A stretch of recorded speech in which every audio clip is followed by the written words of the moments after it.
하나님께 박수의 영광 올려드립니다. 비아 돌로로서 그 십자가의 길을 가시기 위하여서 주님이 이 땅에 오셨습니다. 우리를 향한 그 사랑을 이 시간 여러분 풍성히 누리시기를 바랍니다. 우리 귀한 찬양 우리 감사를 드립니다. 오늘 우리가 읽은 본문을 통해서 행복하십니까? 라는 제목으로 우리 말씀의 은혜를 같이 나누겠습니다.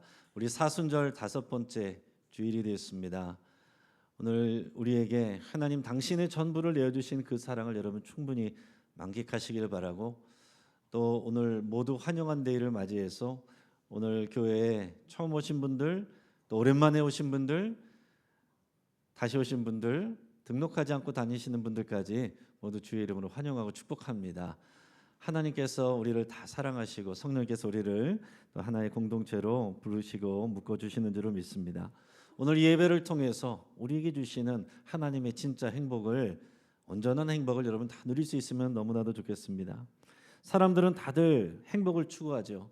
그러나 많은 사람들, 많은 경우에는 진정한 행복에 대해서 잘 알지 못하고 엉뚱한 데서 행복을 찾는 그런 경우들이 많이 있습니다.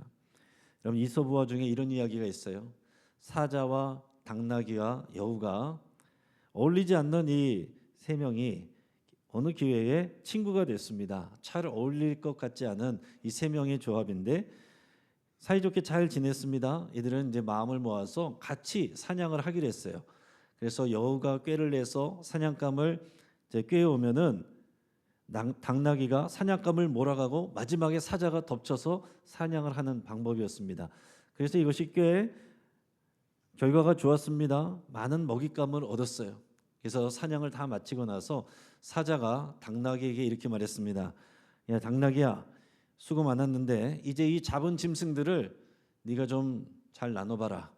그랬더니 당나귀가 이 잡은 사냥감을 똑같이 3등분을 했습니다. 그리고 이렇게 말했어요. 사자야, 오늘 사냥한 짐승들을 셋으로 나눴어. 우리 각자 셋이서 수고했으니까 각자 자기 몫을 가져가면 돼. 그랬더니 사자가 화를 냈습니다. 아니 이게 공평하게 나눈 거라고? 이 짐승을 잡은 게 내가 거의 다 한 거지 너네가 한 거라고 생각하니? 그러면서 화가 나가지고 당나귀를 잡아먹어 버렸습니다. 이 사자의 본능이 발휘된 아찔한 순간이었어요. 그런 다음 이 사자가 피를 흘리면서 여우를 쳐다보면서 이렇게 말했습니다. 이제 네가 한번 나눠봐라. 그랬더니 여우가 자기 몫으로는 조금만 띄워놓고는 나머지를 저쪽에다 모아놓고서 사자님 다 나누었어요. 요것이 제 것이고 나머지 저것은 다 사자님의 것입니다. 그랬더니 사자가 웃으면서 대단히 지혜롭게 나눴구만. 어디서 너는 이런 지혜를 배웠느냐?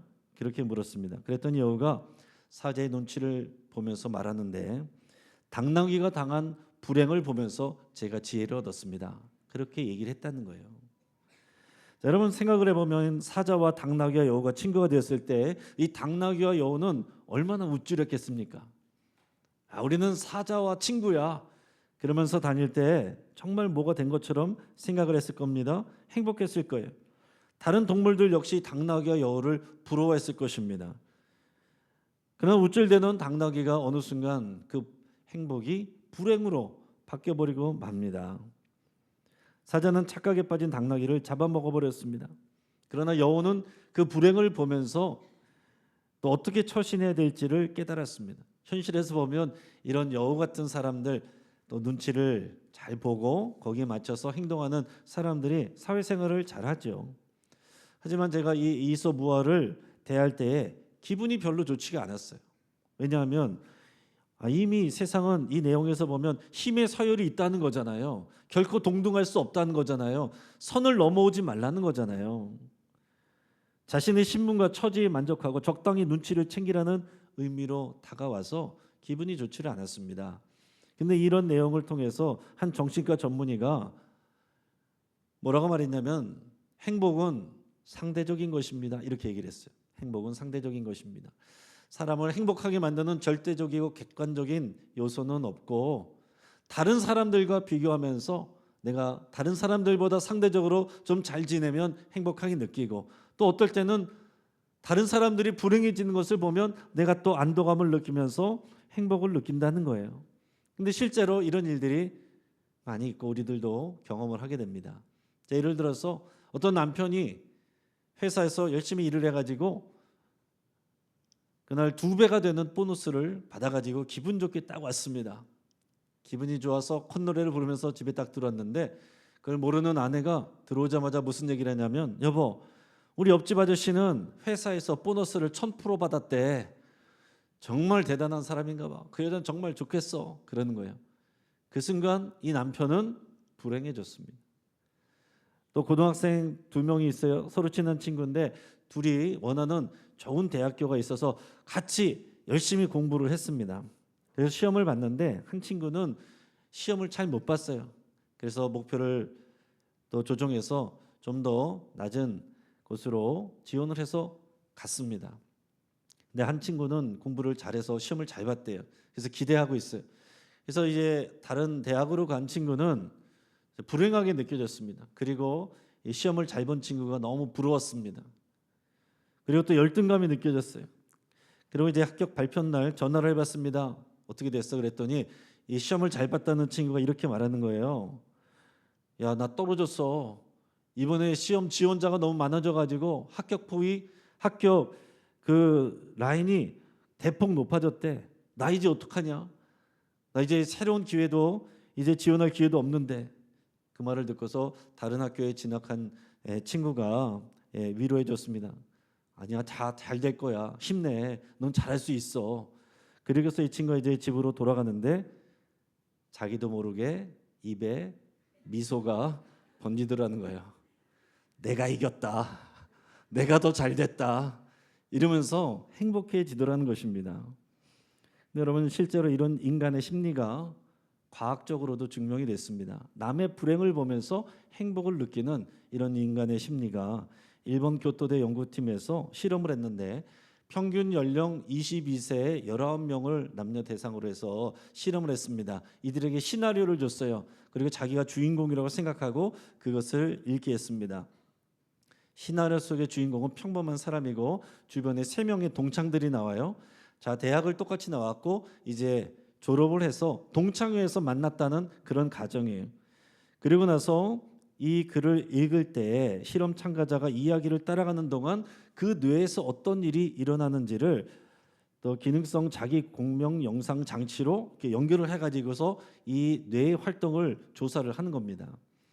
자, 그런데 그 결과 놀랍게도 이 본인이 강한 질투를 느끼고 있던 상대에게 급작스럽게 불행한 일이 닥쳤다는 것을 알게 됐을 때 그 사람의 뇌가 기뻐하더래요.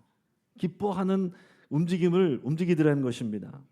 다른 사람이 불행한 일을 겪게 됐을 때 특별히 평소 나보다 더 잘났거나 많은 것을 가졌거나 또 내게 없는 것을 가졌다고 생각돼서 질투하던 대상이 불행하게 됐을 때 우리의 뇌가 자동으로 또 작용하면서 기뻐하더라는 것입니다. 그럴 때에 더욱 강한 쾌감과 환희를 느끼게 되더라는 거예요. 여러분은 어떻습니까? 몇몇 사람만의 일일까요? 사실 우리들이 다 그렇습니다. 사람은 누구나 행복하기를 원합니다. 행복하기 위해서 노력하죠. 공부도 그래서 열심히 하고 좋은 직장에 가기로 또 그렇게 노력하고 그렇게 열심히 살아갑니다. 그리스도인들은 기준이 좀 다를까요? 많은 교인들이 대부분 비슷해요. 근데 교회를 다니고 신앙생활 하니까 신앙생활을 잘하는 것까지가 행복의 조건에 추가될 것입니다. 오늘 본문에 보면 그런 행복의 조건을 다 완벽하게 갖춘 그런 남자가 등장합니다. 지금 상황은 예수님이 제자들과 함께 예루살렘의 유월절 절기를 지키기 위해서 올라가시고 있습니다. 그런데 사실 예수님은 이번에 올라가면 죄인들을 위해서 대신 고난을 받고 십자가에 죽으시기 위해서 가시는 거예요. 이것을 제자들에게도 설명해 줬는데 그러나 제자들은 이해를 하지 못합니다. 그리고 자기들이 잘 가서 이번에 가면 누가 예수님 우편에 좌편에 누가 앉느냐 그것만 생각하고 있어요. 그러던 중에 어느 동네에 한 관리가 예수님을 찾아왔습니다. 또 예수님의 제자가 되기 원하는 그런 관리였어요. 마태복음은 이 사람을 청년이라고 표현하고 오늘 복음서 누가복음서에서는 관리라고 표현하는데 로마 정부의 관리일 수도 있고 또 회당의 또 어떤 자리를 맡고 있는 사람일 수도 있고 아니면 사내들인 공회의 의원일 수도 있습니다. 자, 중요한 건 뭐냐면 사회적으로 상당한 지위를 갖고 있는 사람이라는 거예요. 게다가 오늘 본문에서 보면 그는 큰 부자입니다. 거기서 끝나지 않고 또 신앙생활도 너무나도 모범적으로 잘하는 사람이에요. 오늘 본문에 누가복음 18장 20절에서 23절까지 말씀을 같이 읽어보겠습니다. 네가 계명을 안 하니 간음하지 말라, 살인하지 말라, 도둑질하지 말라, 거짓 증언하지 말라, 네 부모를 공경하라 하였느니라. 여짜오되 이것은 내가 어려서부터 다 지켰나이다. 예수께서 이 말을 들으시고 이르시되 네게 아직도 한 가지 부족한 것이 있으니 네게 있는 것을 다 팔아 가난한 자들에게 나눠주라. 그리하면 하늘에서 네게 보화가 있으리라. 그리고 와서 나를 따르라 하시니 그 사람이 큰 부자이므로 이 말씀을 듣고 심히 근심하더라. 아멘. 자, 이 부자 관리가 예수님을 선한 선생님이여 이렇게 불렀습니다. 그러면서 내가 무엇을 하여야 영생을 얻겠습니까? 자, 그런데 예수님께서 대답하신 걸 들으면 뭔가 좀 말의 온도가 차갑게 느껴집니다. 어째서 나를 선하다고 하느냐? 선한 분은 하나님 외에는 없느니라. 이 말씀을 통해서 보면 이 부자 관리가 예수님을 대하는 태도는요, 의례적이고 형식적인 그런 존대구나 하는 것을 느끼게 됩니다. 그리고 그 이면에는 뭐가 있냐면 자기 자신도 나는 충분히 선하고 의롭다는 것을 지금 예수님을 통해서 증명하고 싶은 거예요. 지금 많은 사람들이 따라가는 예수님, 지금 주목받는 예수님 앞에 자기가 얼마나 선하고 의로운지 그거를 증명받고 싶어한다는 것입니다. 근데 예수님이 그런 의도에 현혹되지 않는 겁니다. 그러면서 네가 계명을 다 안 하니 그 10계명의 말씀들 잘 지키면 된다. 그랬더니 자신 있게 저는 어려서부터 그 계명들을 다 잘 지켰습니다. 뭐 완벽한 거예요. 여러분, 이 부자 관리 청년을 보세요. 이 부자 청년은 우리가 행복하기를 바라는 사람들의 모든 조건을 다 갖추고 있습니다. 우리 그런 교인들의 표본이라고도 볼 수 있어요. 사회적으로 인정받는 좋은 직장에 다니고 있습니다. 그리고 존경받는 지위에 있습니다. 이미 큰 부자입니다. 신앙생활도 모범적으로 잘하고 있습니다. 그는 성공적인 삶을 살고 있고 사람들에게 인정을 받고 있어요. 자, 이런 사람이 예수님께 와서 제자가 되고 싶어 했을 때 다른 제자들은 어떤 마음이었을까요? 굉장히 좋았을 겁니다. 자기들도 예수님을 따르는 제자였기 때문에 이런 엘리트가 와서 예수님의 제자가 되면 자기들 밑이 밑으로 딱 들어오는데 자기들은 더 우쭐댈 수 있는 거 아니겠습니까? 자, 그런데 예수님은 너무 고지식해 보이는 말씀을 하시는 거예요. 아직 한 가지 부족한 것이 있는데 너희 재물을 다 팔아서 가난한 자들에게 주고 그리고 와서 나를 따라라. 하늘의 보화가 너에게 있을 것이다. 이렇게 말씀을 하시는 겁니다. 여러분, 이 말씀이 여러분에게 어떻게 들리십니까? 너무 고지식하게 들리지 않습니까? 이 말씀을 여러분 처음 들어본 분들이 별로 없을 거예요. 그러나 정말 이 말씀을 우리가 말씀을 받으려면 이 말씀을 어떻게 우리가 신앙생활에 적용을 할 수 있겠어요? 이 부자 관리는 가지고 있는 재물이 너무 많아서 근심했습니다. 결국 예수님의 제자가 될 수 있는 절호의 찬스를 놓쳐버리고 맙니다. 자, 그런데 이 말씀을 저와 여러분들에게 지금 들이대면 이 말씀대로 할 수 있는 사람이 누가 있겠어요? 우리 마음 가운데는 그 너무 심한 거 아니야? 성경에 있는 얘기니까 그렇지 현실하고는 다르지 이런 마음 들지 않겠습니까? 옆에 있던 제자들과 사람들의 반응도 마찬가지였어요. 오늘 본문의 24절에서 27절까지 말씀을 같이 읽겠습니다.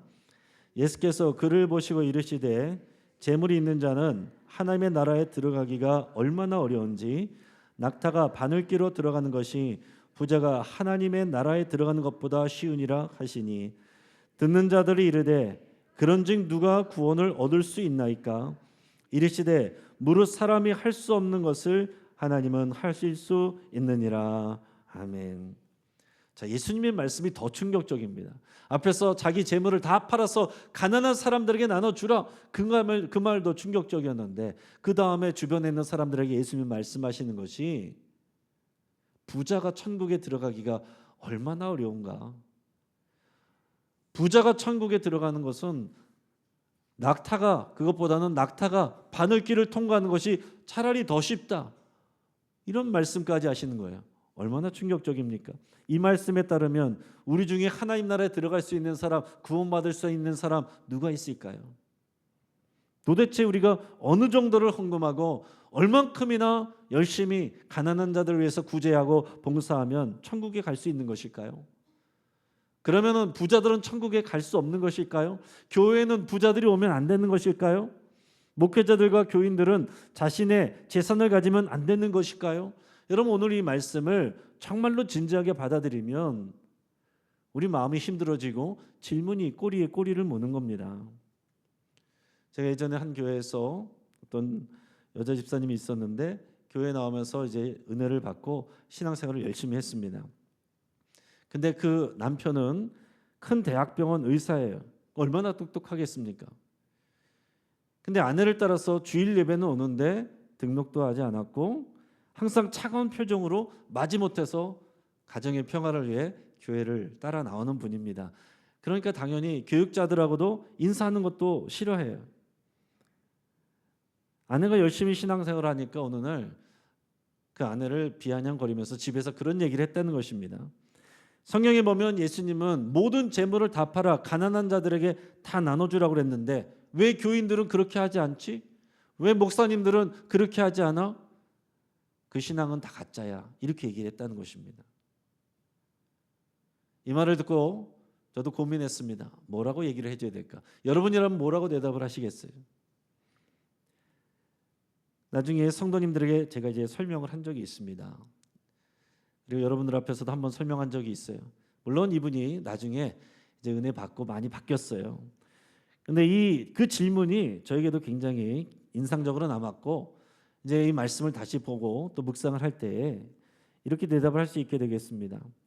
예수님께서 이렇게 말씀하신 사람은 이 복음서 성경 안에서 이 한 사람밖에 없습니다. 모든 사람에게 그렇게 말씀하신 게 아니다라는 거예요.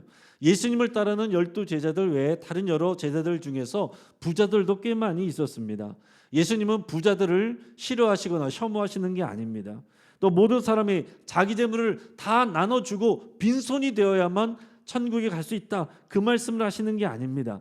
지금 부자 관리, 이 청년의 마음의 중심에 하나님이 아니라, 하나님의 나라가 아니라 자기가 갖고 있는 그 사회적 지위와 그 재물, 돈, 그게 주인이 되어서, 중심이 되어서 자기가 그거를 의지하며 살아가고 있기 때문에 그것에 대해서 예수님께서 지적하신 거예요. 자, 영생을 얻는 것은 관점이 달라져야 된다는 것을 말씀을 하시는 것입니다. 자, 예수님의 제자가 되려는 이 청년의 의도도요, 정말로 예수님께 순종하고 하나님 나라를 위해 살겠다는 그런 마음이 아니라 자기의 선, 자기의 의, 이거를 드러내 보이고 싶어하는 그런 마음이 큰 것입니다.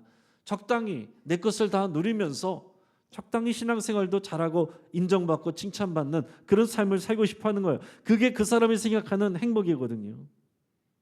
그러나 여러분, 진정한 믿음이란 것은 내 인생의 주인이 바뀌는 사건으로부터 시작하는 것입니다. 적당히 교회 다녀서 신앙생활하는 게 아니에요. 교회 등록했다고 신앙생활하는 것도 아니고 세례받았다고 신앙생활하는 것도 아닙니다. 예수님을 믿고 나의 주님으로 영접해서 주님으로 따라가고 순종할 때 내 인생이 주인이 바뀌는 그 사건을 통해서부터 우리 진짜 믿음이 시작되는 것입니다. 예수님이 우리의 구원자일 뿐만 아니라 나의 주인이란 것이 고백이 되면 당연히 우리의 인생의 이유와 목적이 달라집니다. 행복의 그런 가치관이 달라집니다. 우리가 살아갈 때 이 땅에서 행복이 목표가 아니라 거룩을 추구하며 살아가게 되는 거예요. 이 땅에서 우리가 형통함을 누리는 것보다 하나님 나라에서 상급을 받고 영생을 받는 것, 이 땅에 재물을 쌓아놓는 것이 아니라 하나님 나라에 재물을 쌓아놓는 것, 이것이 우리 인생의 의미가 되고 행복의 기준으로 바뀌게 되는 것입니다. 그리고 우리가 이 말씀이 힘든 결정적인 이유가 있어요. 오늘 본문의 말씀이 왜 어렵게 느껴지고 부담스럽게 다가오느냐? 그래서 이것은 그냥 아멘 하고 그냥 스쳐 지나가고 싶은 그런 마음이 왜 드느냐? 오늘 이 본문 말씀에서 모든 재물을 나눠주라 이 말씀, 또 부자가 천국에 들어가기 어렵다 이 말씀에 집중하면서 우리가 이 말씀이 부딪히는 거예요. 우리 마음에 뭐가 자꾸 중심에 오는 거예요? 재물, 부자 이 단어가 자꾸 우리에게 들어오는 것입니다. 근데 예수님이 지금 강조하신 건 뭐냐면 가난한 자들, 여기에 방점이 있는 것입니다. 따라하겠습니다. 가난한 자들. 예수님을 믿고 하나님 나라를 배우면은요, 우리의 관심과 기준이 중심이 재물과 또 부자 되는 것, 여기에서 가난한 자들, 잃어버린 영혼들, 그 사람들을 사랑하는, 또 그 사람들을 섬기는 그 사람들 자체가 우리 마음의 중심에 들어오게 되는 거예요. 예수님은 지금 그걸 말씀하고 있는 겁니다. 자, 그러니까 내가 열심히 베풀고 있는 나가 아니라 바로 그 사람들이 우리 마음에 있어야 된다는 것을 말씀하고 있는 거예요. 베드로와 제자들도 보십시오. 예수님 만나서 많은 물고기를 잡았지만은 그 배와 그물을 버려두고 예수님을 따라갑니다. 예수님은 너로 사람 낚는 어부가 되게 하리라. 물고기에서 사람으로 인생의 가치가 바뀌어버렸어요.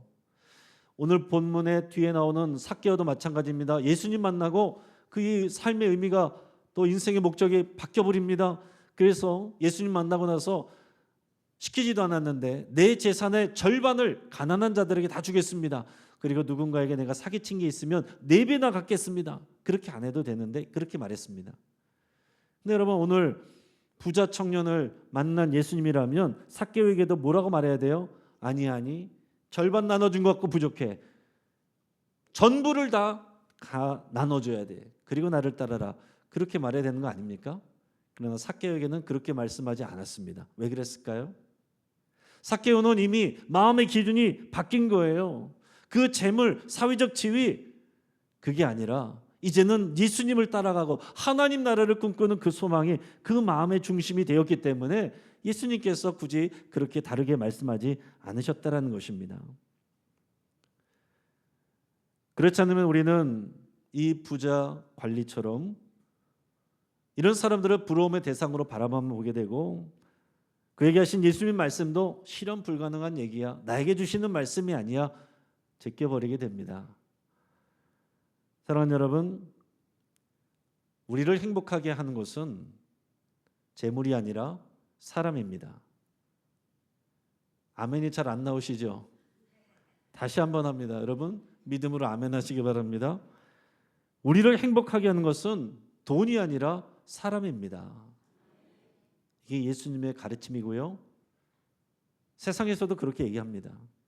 세계적인 행복 심리 연구가인 서은국 교수님이라고 있어요. 연세대 교수님인데 이분이 행복에 대해서 여러 가지 조언을 해줍니다. 그러니까 성경의 이야기가 아니라 심리학적으로 또 연구를 한 분이 하는 얘기예요.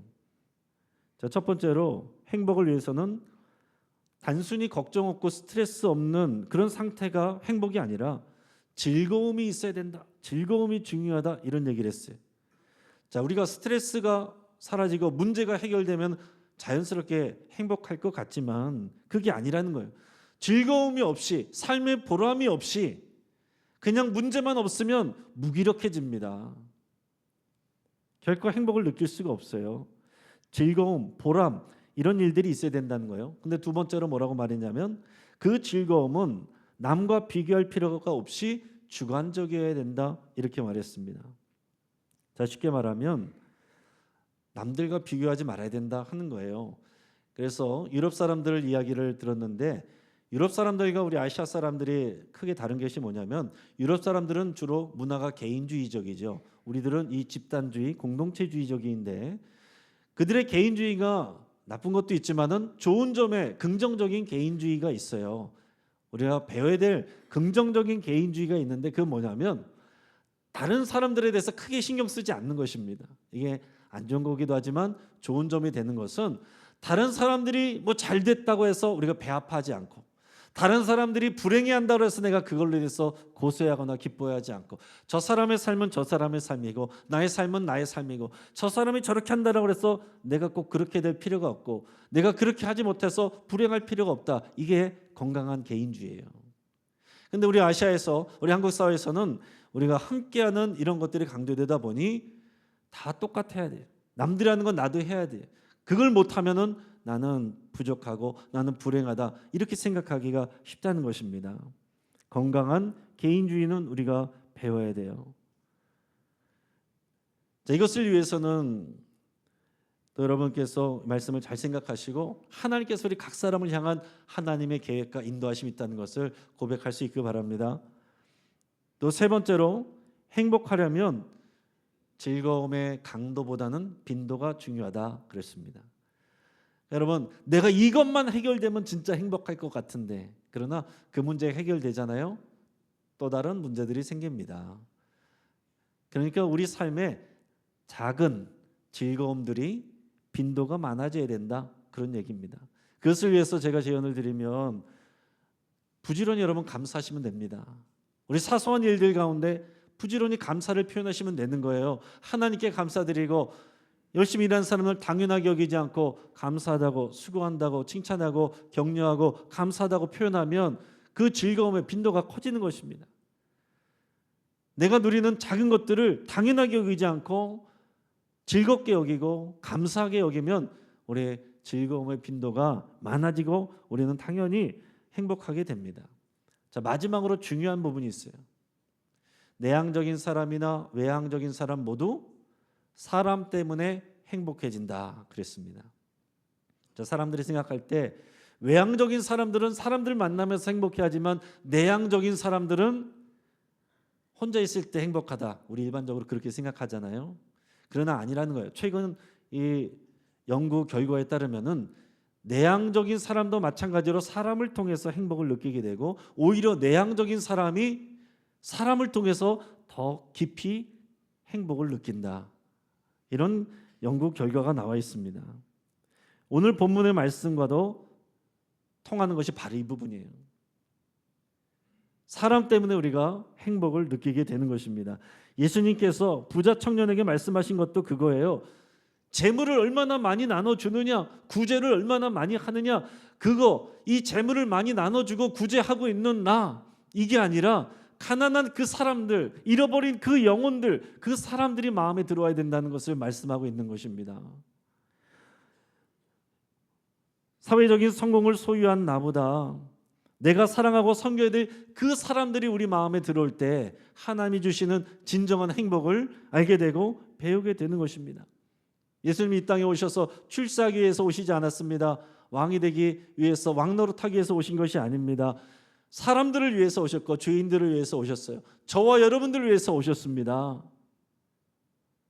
그 예수님을 우리가 주인으로 모셨고, 우리가 진정한 구원을 받았고, 우리가 그 주 안에서 진정한 행복을 누리는 것은 마찬가지로 주님이 바라보시는 그 사람들, 유력한 사람들이 아니라 오히려 가난한 사람들, 사회적인 약자들, 잃어버린 영혼들, 그 사람들을 우리가 마음에 품을 때, 그 사람들을 사랑하고 섬길 때 하나님이 주시는 진정한 행복을 누리게 된다 하는 것입니다.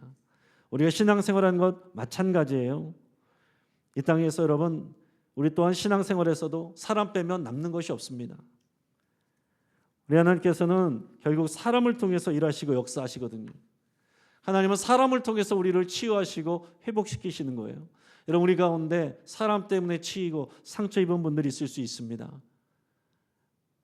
잠시 동안은 우리 혼자 있는 시간이 필요할 수도 있어요. 그러나 결국 하나님께서는 사람을 통해서 우리를 치유시키고 회복시킵니다. 우리의 예배도 혼자 예배하면 좋을 것 같죠. 그러나 예배는 공동체예요. 하나님이 결정하신 것입니다.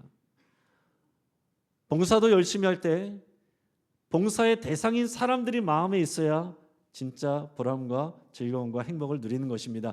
봉사를 열심히 하고 있는 나, 이게 중심이 되면 나를 이렇게 안 알아봐줘? 우쭐하든지 열등감에 빠지든지 상처 입든지 상처를 주든지 하는 것입니다. 찬양대가 귀하게 찬양했는데 찬양 잘하는 나, 이게 아니라 이 찬양을 통해 함께 은혜 받는 우리 모든 성도님들이 마음에 있을 때 여러분들이 상처받지 않고 흔들리지 않고 하나님의 은혜와 행복을 누리게 되는 것입니다. 다른 모든 봉사도 마찬가지예요. 전도와 선교도 마찬가지입니다. 전도 열심히 하고 선교 열심히 하는 나, 이게 아니라 그 전도의 대상, 선교의 대상인 그 사람들이 우리 마음에 들어와야 하나님이 주시는 그 은혜와 행복을 진정으로 느낄 수 있다 하는 것입니다. 사랑하는 여러분, 우리가 경험한 모든 일들 주님 앞에 내려놓으시길 바랍니다. 그리고 새롭게 주님을 알아가시고 주님이 주시는 대로 인도함을 따라가시기를 바랍니다. 지금 예수님은 이 부자 관리를 비난하신 게 아니에요. 진정한 행복의 자리로 초청하고 계신 것입니다. 오늘 이 말씀이 우리에게 부담이 아니라 진정한 행복의 자리로 초청하시는 주님의 부르심으로 들려질 수 있기를 주의 이름으로 축복합니다. 같이 한번